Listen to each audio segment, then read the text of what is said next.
Salut. Il est minuit moins 10 et j'ai toujours pas fait ma vidéo. Je commençais à culpabiliser dans mon coin, à me dire que je n'allais pas sauter un deuxième jour de suite. Non, alors que j'en ai déjà sauté un qu'il faut que je rattrape. Bon, journée vraiment pleine de boulot. Je sais que je me répète, mais c'est une sale période. Je sais pas pourquoi j'ai eu l'idée saugrenue de faire ce défi 30 jours alors que je suis surchargé de boulot. Je commence à avoir des cernes sous les yeux dignes d'un DSK qui sort du Sofitel. Euh, du coup, j'ai pas préparé grand chose pour ce soir. J'ai juste pris le temps, en termes d'actualité YouTube, de suivre la vidéo du jour de l'ami Bertrand Soulier, qui suit lui aussi ce défi, qui le fait avec autrement plus de talent que moi. En tout cas, il y met les moyens et il prend du temps et il fait des productions assez superbes. Donc je te mettrai en lien sous cette vidéo le, la vidéo du jour où il présente euh, toute son organisation et tout son équipement pour pouvoir faire ses vidéos avec l'iPhone. C'est plutôt intéressant.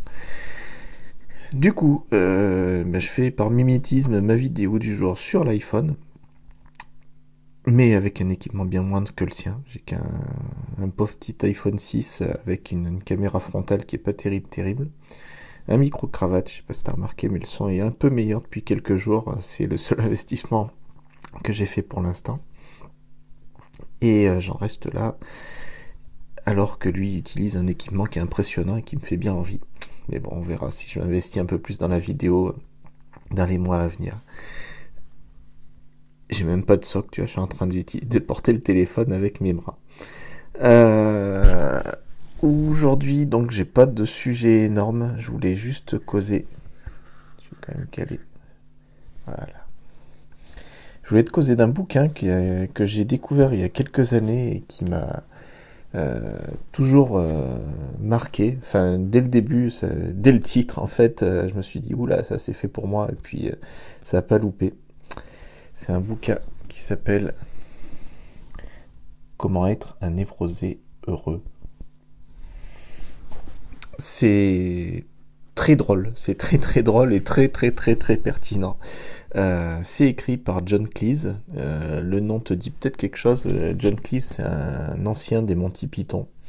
C'est celui, le grand échelat brun avec les silly walks et d'autres sketchs absolument à mourir de rire. Et comme on peut s'en douter, c'est un gars qui a un gros névrosé. Et en fait, tout ce bouquin, c'est des discussions, c'est sous forme de dialogue avec son psy, tout simplement. Et Robin Skinner, donc, qui est psychothérapeute, discute avec John Cleese de tout un tas de trucs. C'est vraiment la vie, l'amour, etc. Et en fait, ça avait été le premier bouquin où j'avais découvert un truc qui pourrait s'apparenter à ce qu'on appelle aujourd'hui de la psychologie positive.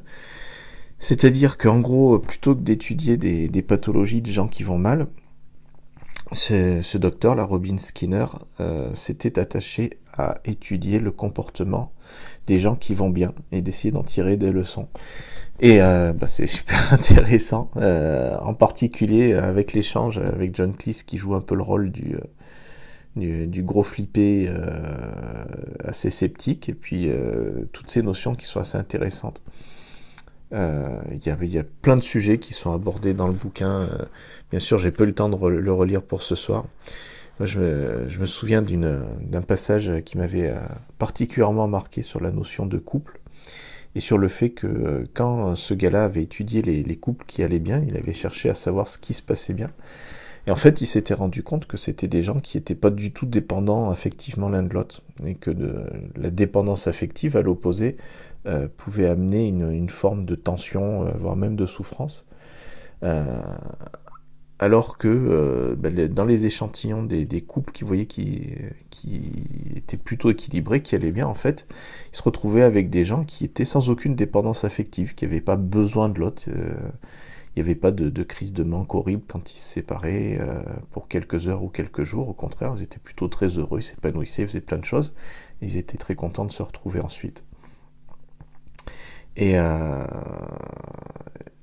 j'essaie de relire les quelques notes que j'avais prises à l'époque. Euh, il dit par exemple que plus on travaille sa capacité de séparation, plus on gagne en complicité. Et qu'à l'inverse, plus on a besoin de l'autrui, plus on désire avoir un contrôle sur lui, ce qui amène une forme de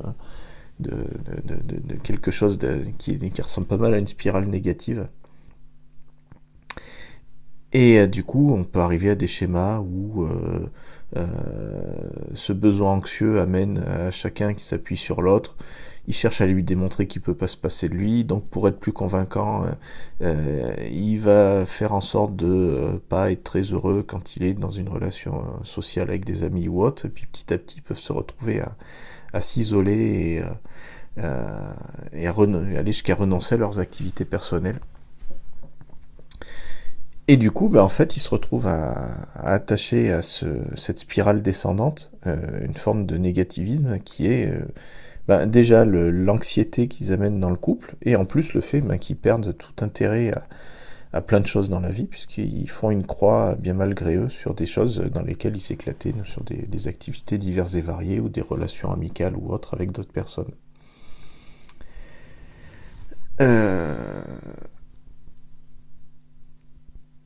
Et voilà, je vais pas faire de montage ce soir, donc il y aura un gros blanc, tant pis. Donc j'ai fait un résumé extrêmement maladroit d'un bouquin que j'ai pas lu, enfin que j'ai pas relu pour cette vidéo, mais en tout cas je t'invite très fortement à te le procurer. Ça s'appelle Comment être un névrosé heureux de John Cleese et Robin Skinner. Bon voilà, comme quoi de parler de... J'ai tourné une vidéo sur l'iPhone, ça amène à tout et n'importe quoi. Oh, c'est plutôt n'importe quoi. Moi, j'ai encore quelques trucs à faire pour le boulot. Et après, je vais aller me coucher.